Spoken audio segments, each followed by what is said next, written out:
Hi, what's up, y'all? So, my name's Craig. Basically, I'm making this video about working out, experimentation, what I've learned through the years. I'm basically an autodidact gym person, kind of like, Charlie Kirk was, but for the gym purposes, basically. So, I'm talking about the theories out there. There's a lot of theories, and if you notice, they change throughout the years. So I've come up with an all encompassing workout that hits all the theories in one. And also, I'm going to go over the reasoning behind some of them. Now, first off, let's debunk this first one: full range of motion versus half reps, three-quarter reps, blah, blah, blah. I'm going to go over why full range of motion is actually absolutely awful, and also the reason that it's the illusion that it's great. Okay. So let's start out with full range of motion. Okay. You could do this on your own. Okay. So take your arm, right? Extend it out. Put your fingers on it. We want to see the difference in full range of motion versus other motions. So, because, here's the tensions on your arm, right? So, as you do a full range, right, you're coming up. Now, pay attention with your fingers. Do you notice any difference? All right, any difference in the tension from your muscle from here to here as you completely come up, right?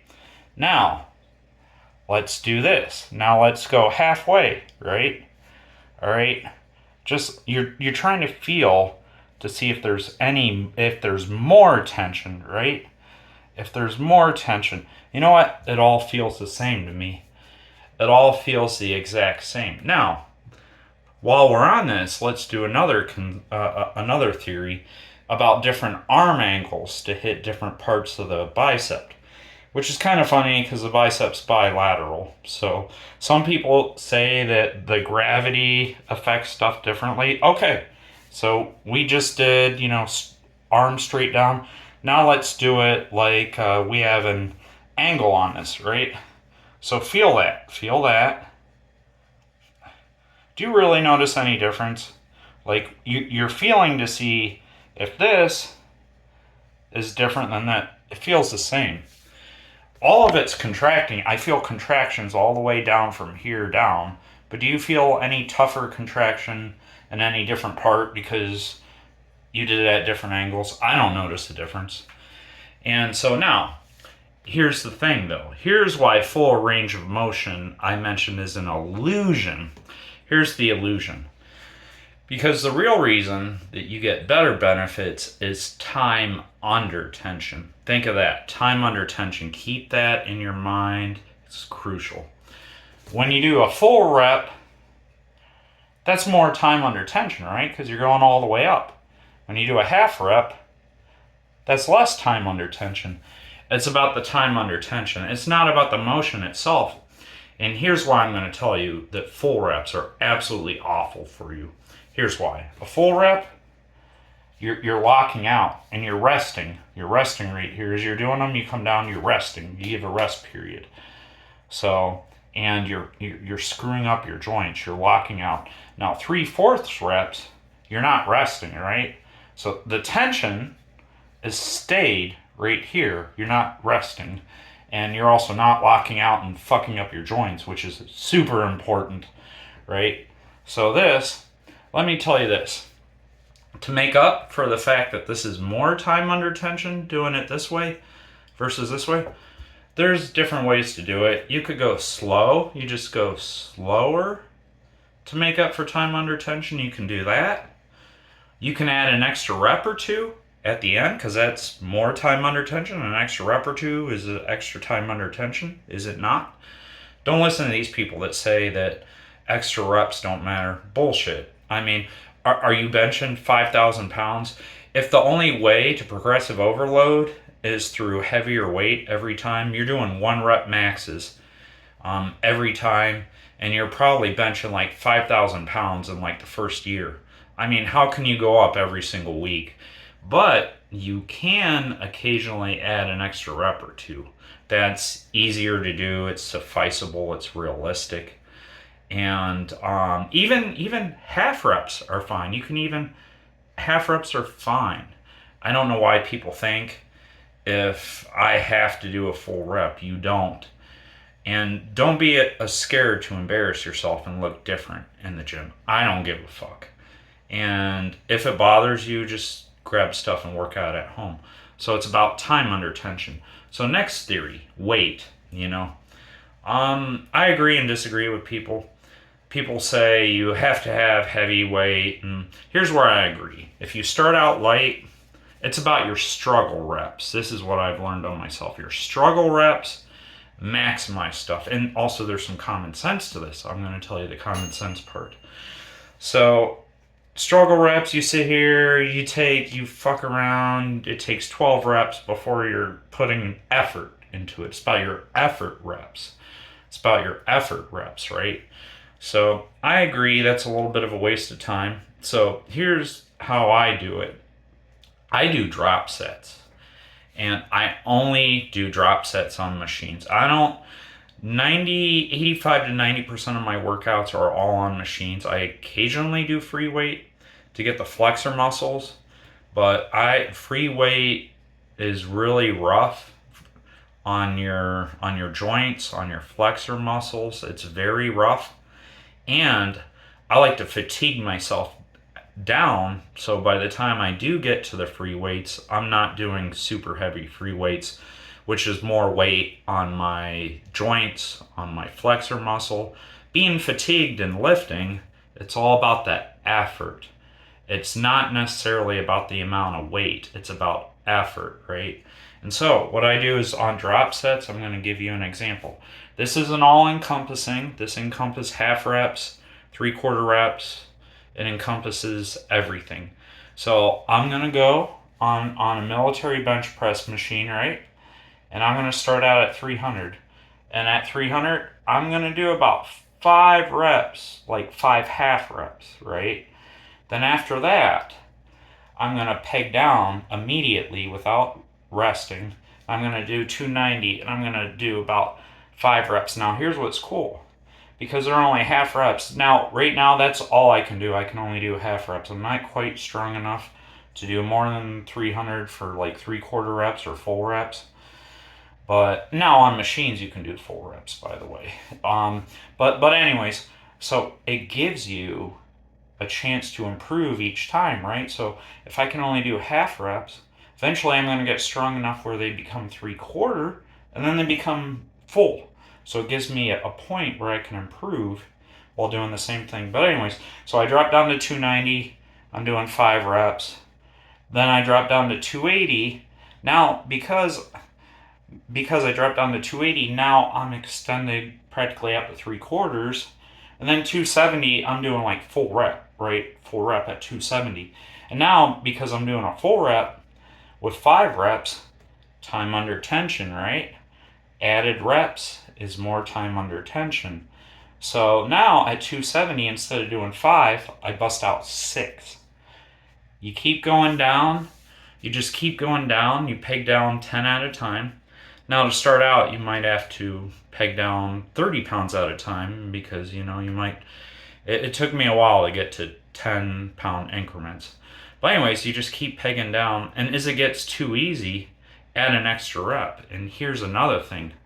Mechanical tension, the struggle. Think about it. This is the common sense thing I was going to say. Think about it. Say you do a rep and you're extending 30% of your capability, right? So you're giving 30% of your effort on that one rep, right? But if you do a very heavy rep, whether you're fatigued already or whether it's your capability, if you're doing a very heavy rep, you're doing 80% or 90% of your capability, right? So you're working out harder. So that's the common sense. So let me ask you, do you think working out harder creates better results, more calories burnt, better strength? Or do you think working out at 30%? So I agree, but what I do is I fatigue myself for each rep, and then I hit the next, or each weight segment, then I hit the next one, and then I hit my fatigue level of my maximum of like 80 or 90% of what I'm capable of doing while fatigued. And here's what it's going to do for you. This is what it's going to do. So it's going to build your immune system up. It's gonna build your breath up because it's kind of a cardiovascular. You're doing all sorts of that in a row. It's gonna build your fast twitch muscles up. You're gonna have secondary fibers that are stronger than others. You know, it's gonna build your nervous system up too because your nervous system. And when you work out, it trains your brain. You're training your brain to communicate with your muscle fibers. You're doing a lot of different things. There are actually studies where people are sleeping and they're screwing with their head and making them think that they're working out, and they're actually finding out these people are actually gaining muscle if you can fold the mind into it, which is crazy, some matrix stuff. But anyways, beyond that, so this is going to help you. This is going to help you maximize your workouts to your potential. And also, it's going to prevent injury. Think of it this way. Okay, full range of motion, there's no such thing. There's no such thing as the right way to do it, right? But here's my theory. The right way to me is you do not get injured, right? You do not get injured. You can continuously do it and you get gains, right? So let me ask you, people say full range of motion is the right way to do it. Well, if it's the right way, and you're locking out and you're resting when you lock out and you're fucking up your joints, is that really the right way? You know, you may maximize that rep, but you can maximize it a different way. You can just do 3/4 and you just go slower. And look, okay, so that ain't bad, man. I mean, I've only been consistent at the gym for about a year. I've been off and on all my life. I've experimented, and honestly, I took a lot of time off because free weights fucked up my joints, and I needed a lot of time off. And I've been kicking my ass for the last year on machines. And I'm telling you right now, the machines, they force you into not putting pressure on these joints. And you may feel great now, but I'm telling you, overall, down the line, it can kick your ass. Those free weights can kick your ass. And also, I'm a vegetarian that doesn't do supplements, that doesn't pill pop. I mean, in all due honesty, I'm gonna break it to you realistically. Most of these guys, they're popping pills, they're doing testosterone enhancements, they're taking pain pills. I don't even take pain pills. I don't do that. That's rough on your liver. You know, they're doing it more for the girth and not for the health. And the average showroom bodybuilder lives to the age of 40 to 49, right? Do you think that way of living is healthy? And they're taking stuff at GNC, and to tell you the truth, GNC is a little dangerous. It's Russian roulette. Sports players, about 50% of the items that GNC sports players are not allowed to take because supplements fall under a loophole where they have way less regulations on them. The FDA doesn't really look at supplements because it's not a food or a drug. FDA, Food Drug Administration, right? So it's not a food or a drug, so it falls under a loophole. And that's why sports players aren't allowed to take it, because this is pathetic. Like, sports players are more important than me and you. They want to make sure that they're healthy, so they're saying, no, that's not fully tested, so we don't want our sports players taking it because, you know, we have millions invested in them. But hey, everyone else, feel free, go kill yourself. And you ever notice these bodybuilders, they're all dying of congestive heart failure? Well, guess what congestive heart failure typically is? Steroids. And if not, like in lower dosages. You think testosterone enhancements are really not steroids? It's a lower dosage of steroids. That's what it is. I mean, back in the day, it was basically horse dick. I mean, you want to chew on some horse dick? I mean, like, if you want to do it for health and for good reasons, like this that I'm telling you right here, you won't find a better method.